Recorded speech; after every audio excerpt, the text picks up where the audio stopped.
CAPT Hello. Duuval. Duuval. Firstly, though, how excited are you? The season has begun. Yay. Oh, we're so excited. We're so excited. We cannot wait to see what we're going to come on that field at the Everbank Stadium and see what we rocking and rolling with. We're excited. Us big cats have got to stick together, I think. I see there's a lot of similarities between the Jaguars and the Panthers that everybody kind of forgets about them. They don't really, I mean, you know, the Panthers do have more success in their history, you know, getting all the way to the Super Bowl. What was it? Super Bowl 50? It was Super Bowl 50, yeah. Yeah. So Cam.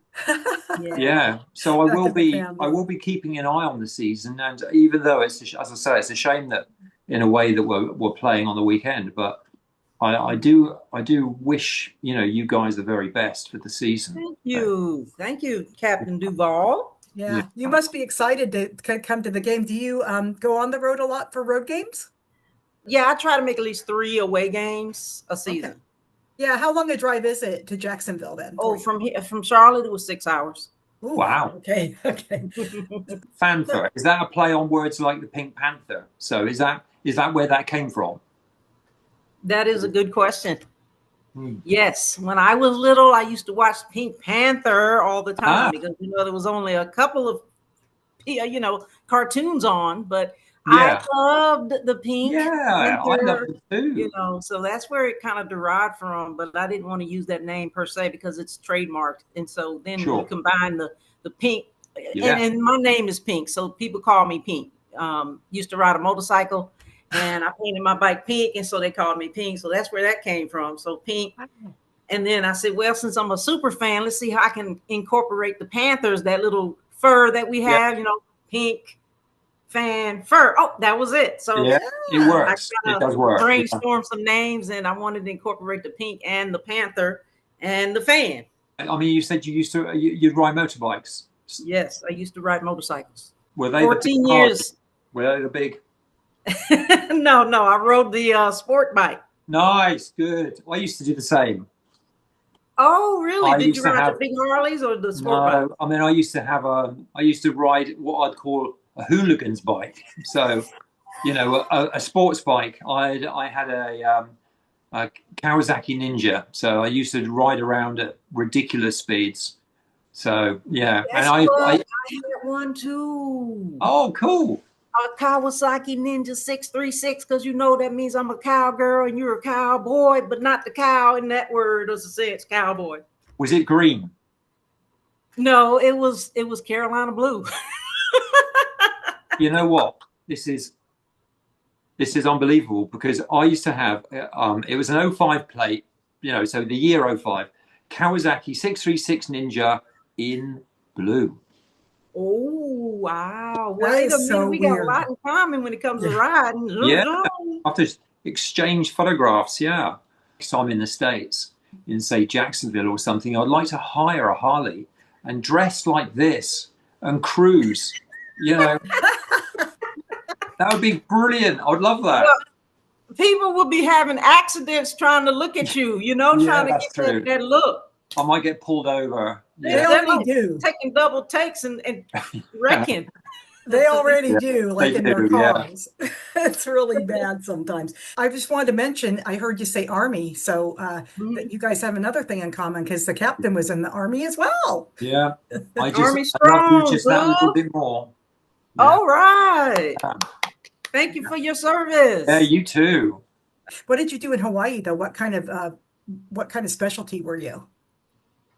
I was a 71 Lima back in those days, an administrative specialist, which is personnel in the Army. And I did a lot of paperwork, basically doing orders and TDY orders and memos to the commanders and the generals and all those kinds of things. So really just a lot of secretarial or administrative. Well, it's got to be done, you know. Great. In terms of the military, I mean, they say that for every single job in civilian life, there's the same job happening in the military life. So yeah, absolutely.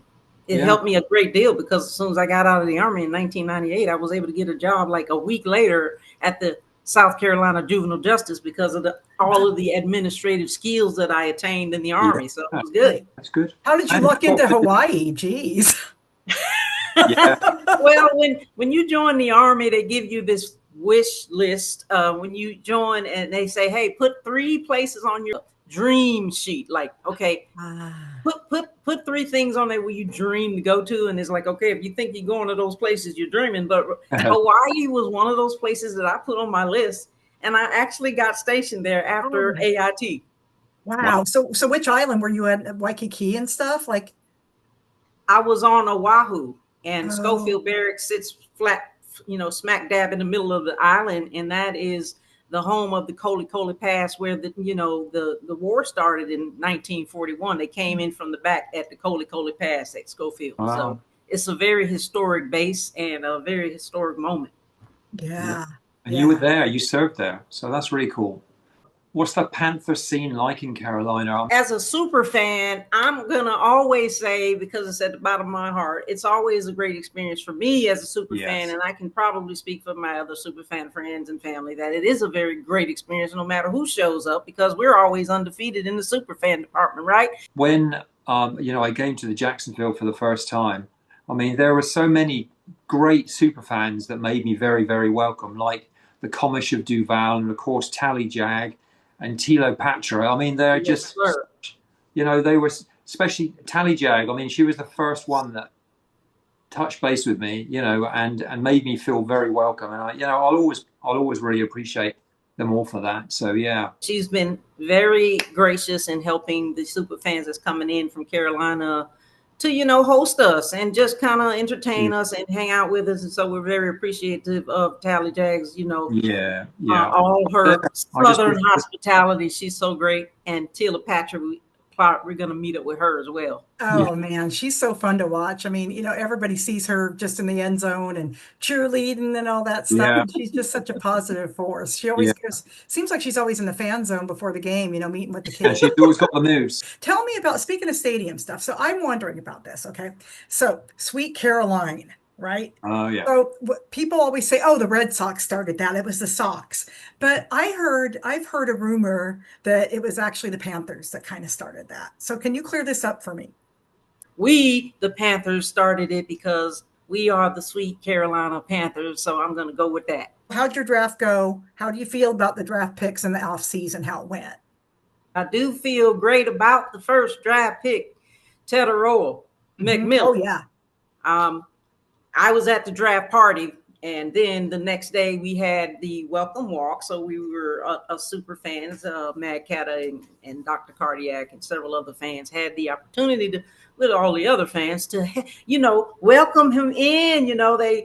They recorded his entire journey. And then when he got in front of all of the fans, he got out of the limo, and then it was like this big, big scene. It was so exciting to see him come out and be welcomed by the owners, and everybody was there. Sir Purr was there, the cheerleaders, and he just walked down the aisle, and everybody was screaming and yelling, T-Mac, T-Mac, T-Mac. And I just thought that was such a great experience. For the super fans and the fans, it was a great experience. I can't even imagine for him as, getting picked first by us, coming down and being welcomed into the Carolinas like that. Yeah. So I'm feeling really good about him, and because he's got some great height, and he's a good addition for Bryce, because Bryce needs that to get the ball to T-Mac. So we're feeling very good about him. That was another question that we were going to have for you, is Bryce. Okay, go right ahead. I love Bryce, baby. I'm a diehard Alabama Crimson Tide Roll Tide fan, because I grew up in Alabama and I've watched Alabama. And when Bryce Young took his first snap at Alabama, I was there. Wow. When he dropped that first snap and he fumbled the ball, I was there. And his parents are great people. They raised a great guy. He's got so much humility and grace. I just love him as a person. I don't know him personally, but, when you watch these players grow up through college, you kind of get to know them kind of, sort of. Mm-hmm. He played great ball at Alabama because he had pieces around him to help him. You know what I'm saying? Right. I was at the draft, thank God, 2023 when he was drafted, and it was the best experience of my entire life. Yeah. To be sitting right there waiting for him to see it. Yeah. Everybody was so excited and screaming. I was just like, me and my friend, because we were both diehard fans of Alabama, and we were just like screaming and dang near crying, Yeah. Well, that's really good because your guy got on your team, so it's like, yes, this is really great because we don't get Alabama players like that. And then now you got T-Mac, so you're just all like the two we're of them all giggles and smiles over here. And and that game on the weekend, you're going to have the two brothers, the two running backs playing against each other, aren't they? ETNs. ETN and ETN, one from Clemson, one from Georgia. Trevor and Travis, That's going to be so electric, man. I can't wait. Yeah. I was watching one of the preseason games, and Trevor had a good game. I was like, woo, he might be a really good running back. He might be like his brother. He had a couple of good runs, and then I said, oh yeah, he just made the team on that one. Yeah, it'll be interesting to watch. Yeah. They can't kick him out, so. No. He's an ETN. Yeah, he's an ETN. If nothing else, it's really fun. Just to call him ETN. You guys got Travis Hunter. I think it was gutsy. I mean, you got to be gutsy, to get somebody like Travis. I mean, Heisman Trophy winner, and I mean, of course, Bryce Young is the Heisman Trophy winner too. Just want to slip that in, but you got to go for the gusto if that's who you want, because you know what his talent is, and you know what he's about. You know what he can bring to the table. You've watched him all season with Colorado, so. I think it was a very gutsy move, and I was very impressed and shocked. I was like, wait, what? And then the first thing I thought of, because I knew we were playing you guys, was, what? I understand you got your own business. Is that right? That is correct. I do. I'm retired from the military. Yes. So when I retired from the military, and I also work as a therapist. So I do therapy 1 day a week. But the other days, I pretty much just work on my business, which is Pink Fan Fur. That business is a super fan outfit design company. Nice. So pretty much I knew that I wanted to do that before I retired. So I started collecting all these things and all of these fabrics and stuff like that. And I recently just took a sewing class like about 3 or 4 months ago. So now that I got a sewing machine or 2 sewing machines, the world is endless now when it comes to super fan outfits. So a lot of times I spend time just kind of crafting, honing in on my craft. If I'm not doing that, I'm dealing with my new puppy or talking to my grandkids or, out shopping or something, just running errands, just enjoying life, enjoying that part of life where I don't have to clock in and out anymore, because I feel like I did a lot of that in my 30 or 40 years of working. And it's great to just sit back and not have to worry about that. But I am free, I guess you could say. Yeah, do things. And I'm thinking about the games. I'm preparing for these games every week. I've got to figure out what I'm wearing. Helping my friends get their outfits together. And I'm getting ready to start my own line. Pink Fan Fur, going to come out with some makeup, some glitter, some hair. Oh my God, that's some awesome. merch. This shirt I'm wearing here, Carolina SuperFans United. That's who we represent. Founder, Mad Catta, Elaine Brown. My daughter created, we've got Dr. Cardiac who did the designs, myself and I, and we all kind of did the designs, but my daughter did the shirts. So we got different vendors doing some different things, but we've got our own Carolina SuperFans United merch now. So that's really cool. So is it mostly like what you do at the moment? Is it mostly kind of commissions, or do you have like a site where you say, here's my stuff? I have a website, but I'm actually, it's under construction right now because I took it down and I want to revamp it a little bit. When I put it up, it really didn't do what I wanted to do. So I'm just going to revamp it right now. I do have a therapy website up, but my superfan stuff is all word of mouth. People know who I am and what I do. And that's pretty much it. And I got a lot of my friends that I help, sort of develop their superfan persona, you could say. And they're kind of like prototypes for me. Yeah. I'm my own prototype and they're my prototype. So we I know what you mean. Social media. And it's good fun too, isn't it? I mean, it's good It fun. is fun. It is very much fun. Yeah. Yeah. Do they, is it mostly Carolina fans then, or do you help anybody? Anybody. Okay. Even Jaguars fans. Even Jaguars fans. I told you. You said us fans I'll got make a note.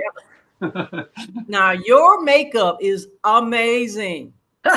Well, I could do that too, but it is absolutely amazing. I don't know if it's you do you do it yourself. I want to ask you, do you do it yourself, or is it like an actual kind of a mask that you put on, or how does it work? It's a latex mask that I've stuck to my face. Okay. And then basically that has to be painted the day before.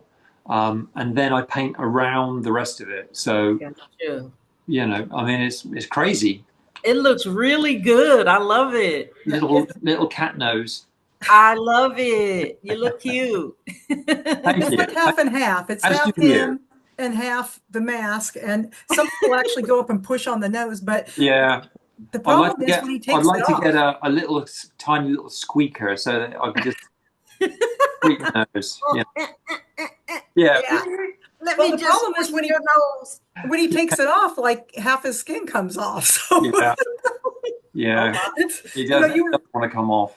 You know how it's kind of a sacrifice to be a fan, right? Sometimes it is. It really. I mean, especially these away games, because Captain Duuval, you know how it is. I mean, you came all the way to Detroit. You came all the way. It's a lot to bring everything. You know, you got to bring everything. You're right. You know, and then you got different functions you got to be at with different outfits on. So it is a lot. Yeah, it's a commitment.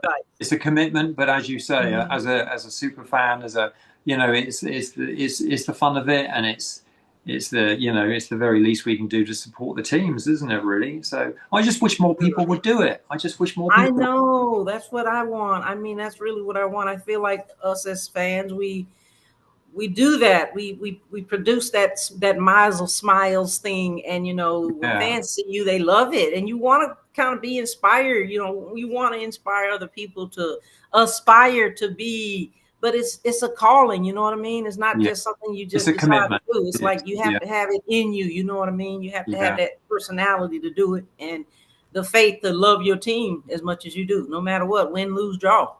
Yeah.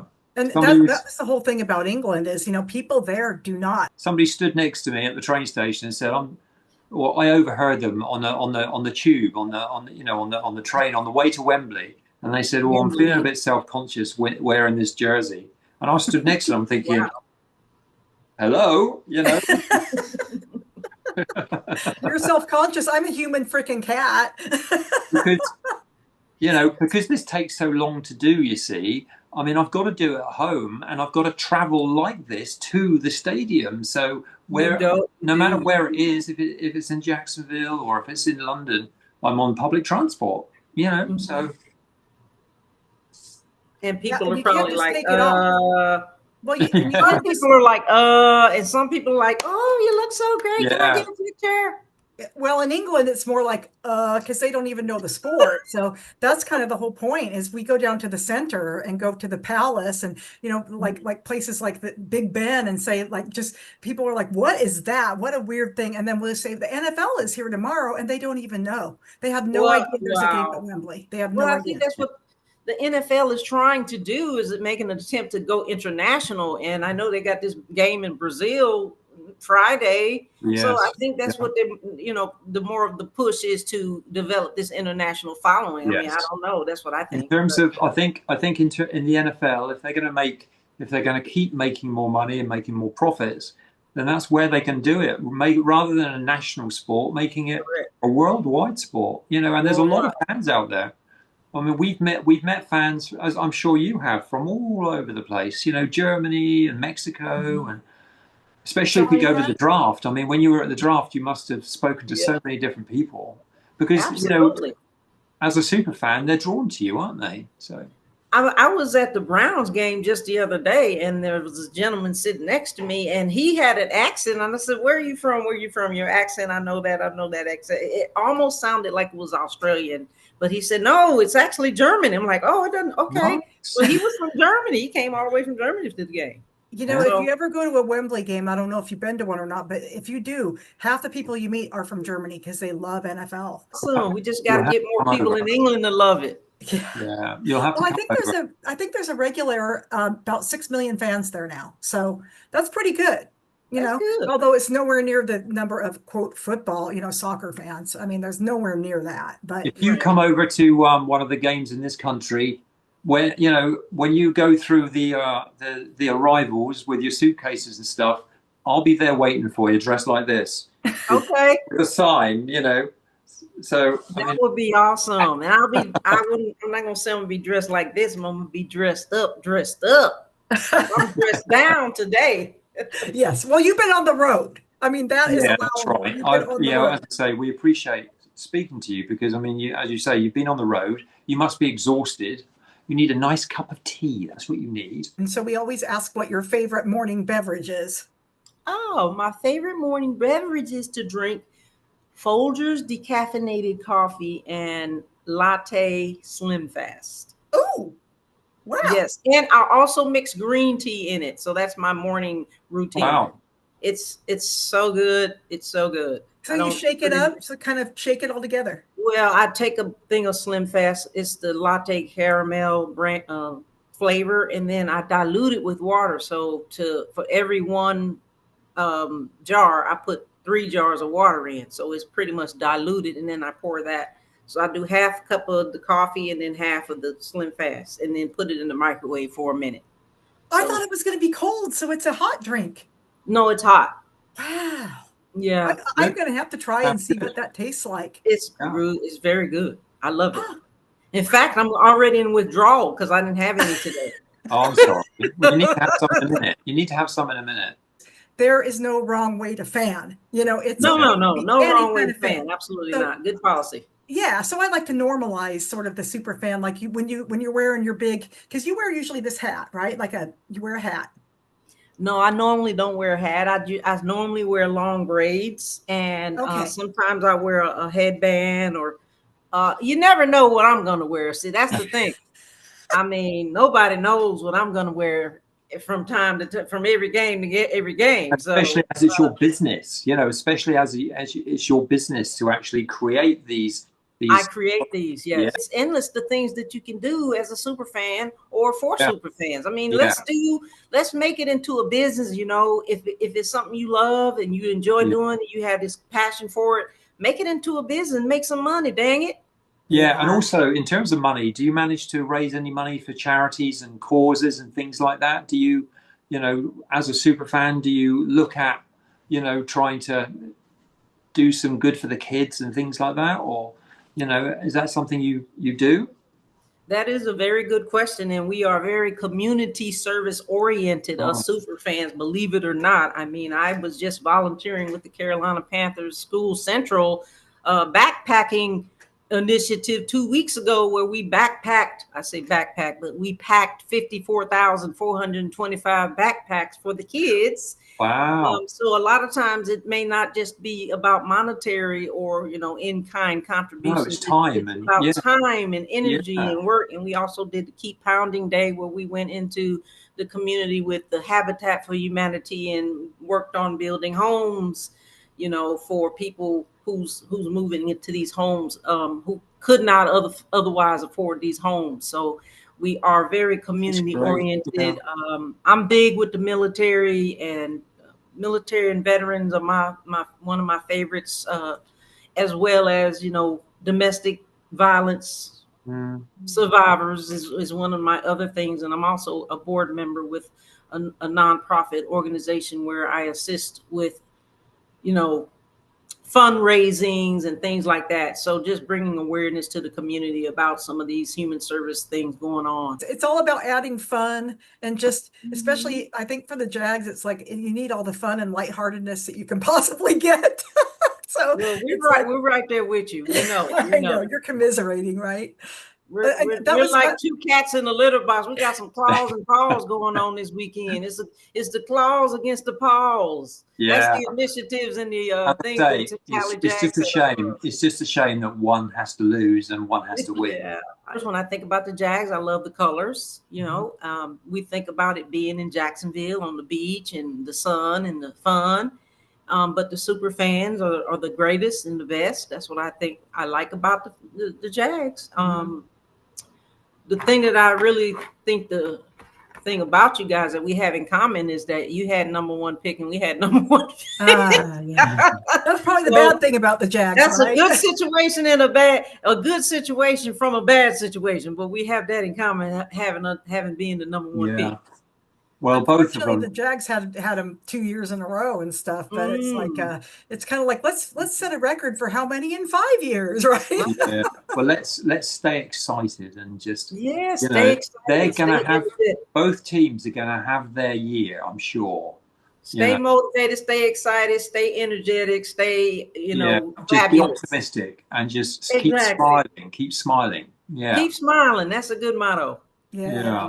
I mean, thank you so much for taking time. One thing that remains though, before we say goodbye, now the captain, me, when I say goodbye, I always say it in a very British way, and I would love it if you could say it the same. So basically, the word that I always say, cheerio.